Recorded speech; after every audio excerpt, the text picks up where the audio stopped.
Good morning student. मैं Ramesh Kumar, geography lecturer SMT Vidya Mandir की online क्लासों में आप सभी का हार्दिक अभिनंदन करता हूं। आज हम 11th क्लास जियोग्राफी के अध्याय 3 पृथ्वी की आंतरिक संरचना का अध्ययन करेंगे। पृथ्वी की जो आंतरिक संरचना है उसके बारे में ठीक से अभी तक नहीं बताया जा सकता है। अलग अलग विद्वानों ने अलग अलग प्रकार की धारणाएं, अलग अलग प्रकार के तथ्यों के आधार पर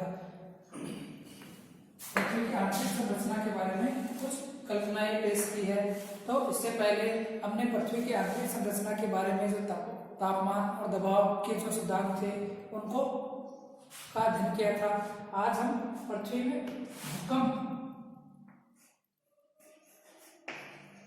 भूकंप का अध्ययन करेंगे। भूकंप के माध्यम से भी पृथ्वी की आंतरिक संरचना किस प्रकार की है इस बारे में पता लगाया जाता है। तो भूकंप जो है उसका अध्ययन हम डीपली करेंगे। तो सबसे पहले भूकंप से जुड़ी हुई कुछ चीजें कि भूकंप कहते किसे। पहली चीज आती है भूकंप किसे कहते हैं, किसे कहते हैं। भूकंप किसे कहते हैं, भूकंप किसे कहा जाता है, यह सबसे पहला प्रश्न उठता है भूकंप के बारे में। तो भूकंप किसे कहते हैं, भूगर्भ में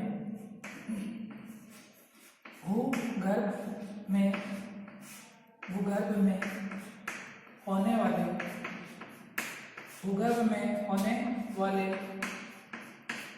आकस्मिक भूगर्भ में होने वाले जो आकस्मिक कंपन होते हैं, भूगर्भ में होने वाले आकस्मिक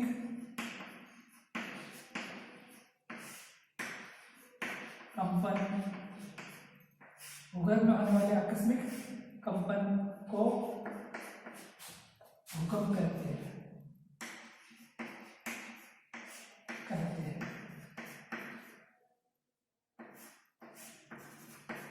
तो सबसे पहला प्रश्न था भूकंप किसे कहते हैं। तो भूकंप जो होता है वह भूगर्भ में होने वाली आकस्मिक कंपन को ही भूकंप कहा जाता है, जो पृथ्वी के आंतरिक भाग में भूकंप की क्रिया होती क्यों है। दूसरा प्रश्न था भूकंप क्यों आते हैं। तो भूकंप क्यों आते हैं, वैसे तो इसके कई सारे कारण होते हैं क्यों आते हैं भूकंप क्यों आते हैं। तो पृथ्वी जो है, पृथ्वी का जो आंतरिक भाग है उस पृथ्वी का जो आंतरिक भाग है उस आंतरिक भाग से जब ऊर्जा निकलती है तो वह ऊर्जा तरंगों के माध्यम से विचरण करती है और पृथ्वी पर भूकंप आने का कारण बनती है। भूकंप आने क्यों आते हैं, भूकंप दो प्रकार के होते हैं, तो प्राकृतिक भूकंप और एक मानव जनित क्रियाओं के कारण आने वाले भूकंप। तो जो प्राकृतिक भूकंप है वह प्राकृतिक भूकंप पृथ्वी के आंतरिक भाग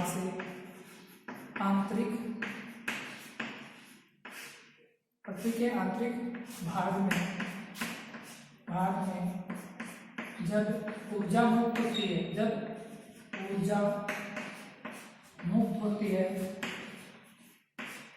है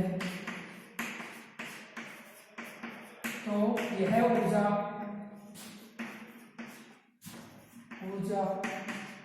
तरंगों के रूप में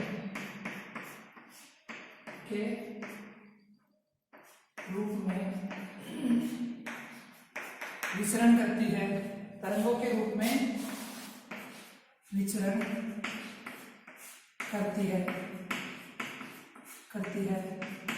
और तरंगों के रूप में विचरण करती है और पृथ्वी पर भूकंप आने का कारण बनती है, विचरण करती है और पृथ्वी पर भूकंप का कारण बनती है।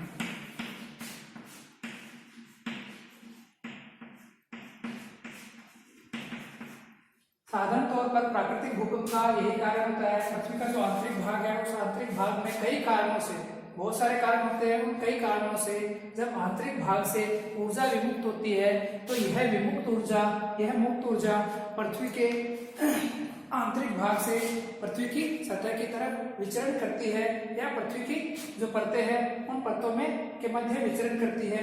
तो यही भूकंप आने का मूल कारण बनता है। यह ऊर्जा कहाँ से निकलती है? यह ऊर्जा पृथ्वी के भ्रंश किनारों से निकलती है। भ्रंश किनारों से निकलती है।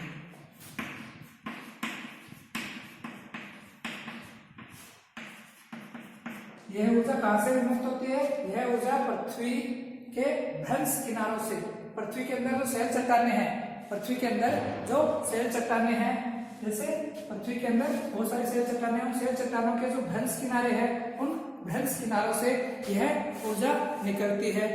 भ्रंश किसे कहते हैं? जो मान लेते हैं यह सेल है और इस सेल के मध्य में, गहन मध्य में किसी भी भाग में गहन दरार, काफी गहरी जो दरार पड़ जाती है, काफी गहरी दरार पड़ जाने के कारण इस चट्टान के दो किनारे, यहाँ पर एक किनारा और बन गया, एक किनारा यहाँ पर बन गया, तो यह जो दरार है, इस दरार के बनने से कई बार यह चट्टान टूट जाती है। तो यह चट्टान टूटने से जो ऊर्जा विमुक्त होती है, उसी ऊर्जा के कारण यह भूकंप आते हैं। इसके अलावा कई बार जो भ्रंश किनारे हैं, उन भ्रंश किनारों के ऊपर कोई दूसरी चट्टान आकर टकराती है तो उससे ऊर्जा विमुक्त होती है। तो ऊर्जा कहाँ से विमुक्त होती है? भ्रंश किनारों से। अब अगला पॉइंट वाली बात है, भूकंप का मापन किससे किया जाता है? भूकंपीय तरंगों का मापन किससे किया जाता है? तो भूकंपीय तरंगों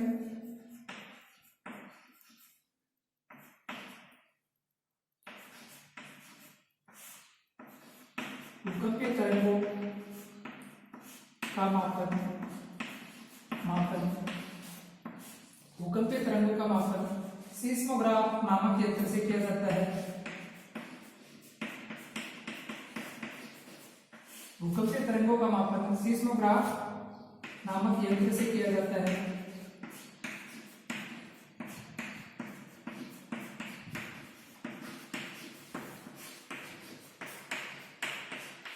ये जो सीस्मोग्राफ नामक यंत्र है, इसके माध्यम से भूकंपीय तरंगों का अभिलेखन किया जाता है।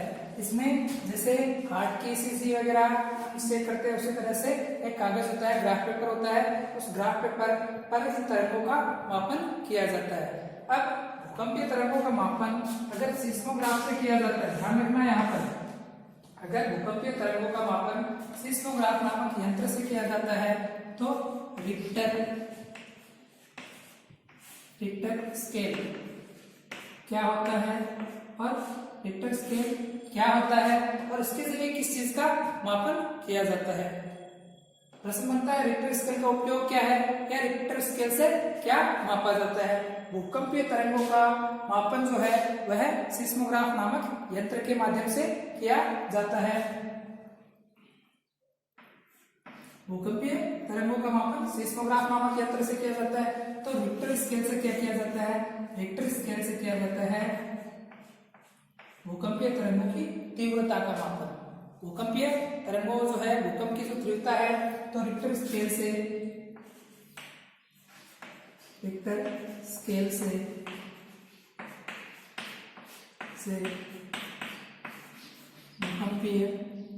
भूकंप की तीव्रता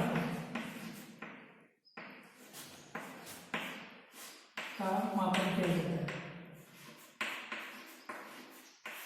किया जाता है।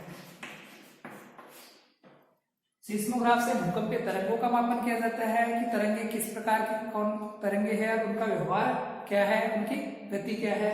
जबकि भूकंप कितनी तीव्रता का आया है, इस बात का मापन किसमें किया जाता है? रिक्टर स्केल में किया जाता है। रिक्टर स्केल भूकंप के दौरान मुक्त हुई ऊर्जा का मापन करता है। रिक्टर स्केल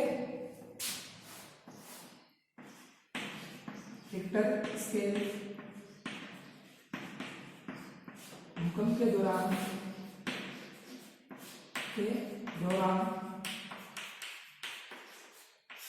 रिक्टर स्केल भूकंप के दौरान मुक्त हुई ऊर्जा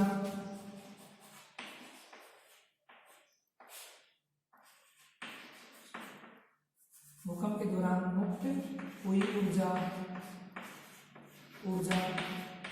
का मापन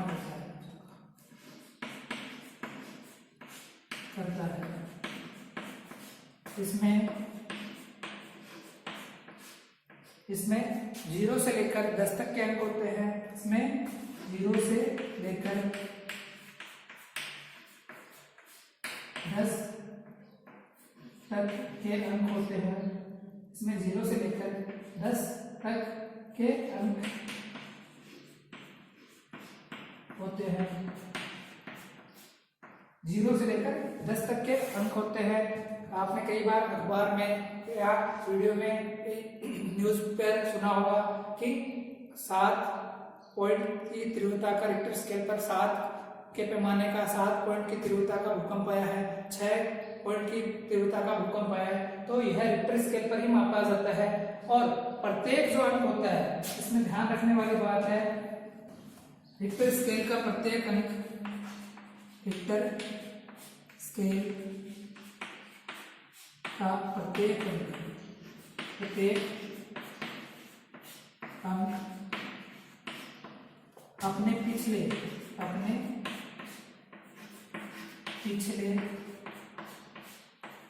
अंक से 10 गुना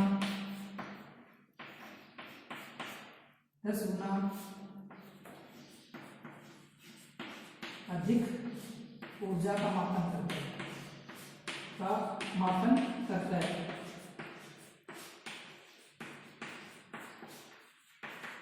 अर्थात जैसे किसी स्थान पर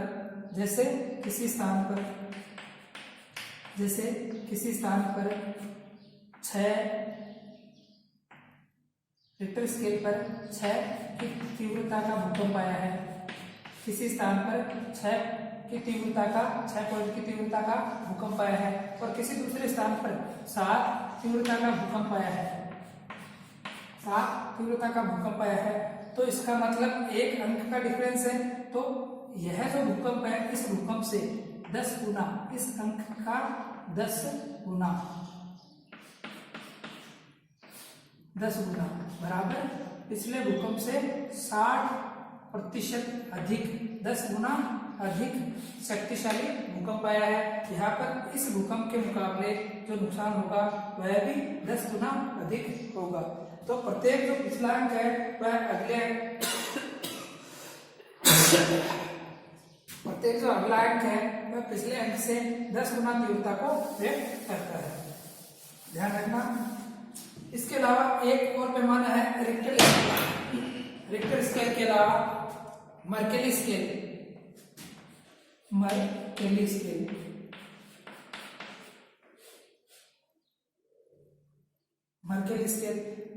स्केल जो है यह क्या क्या काम में आता है, इसकी खोज किसने की थी?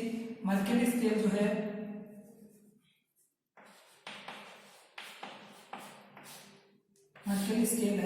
यह क्या काम आता है? तो मर्केली स्केल है, इसकी खोज किसने की थी? पहले मर्केली स्केल की खोज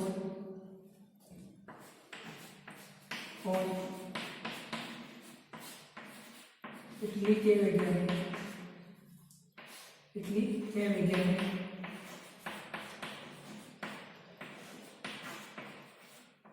मर्केली ने की थी।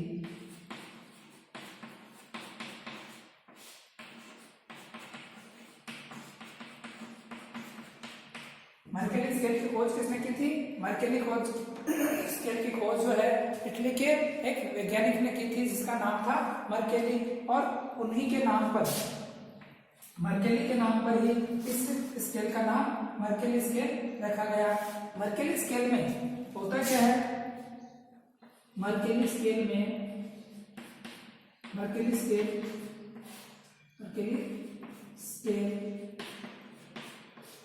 भूकंप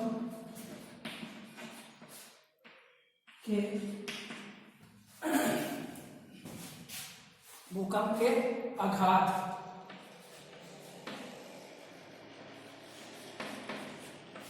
भूकंप के आघात या गहनता, भूकंप के आघात या गहनता का मापन करती है। मर्केली स्केल क्या करती है? भूकंप के आघात, भूकंप की जो चोट होती है, धक्के होते हैं, उन चोट धक्कों या उसकी गहनता का मापन करती है, गहनता का मापन करती है। इसमें 1 से लेकर 12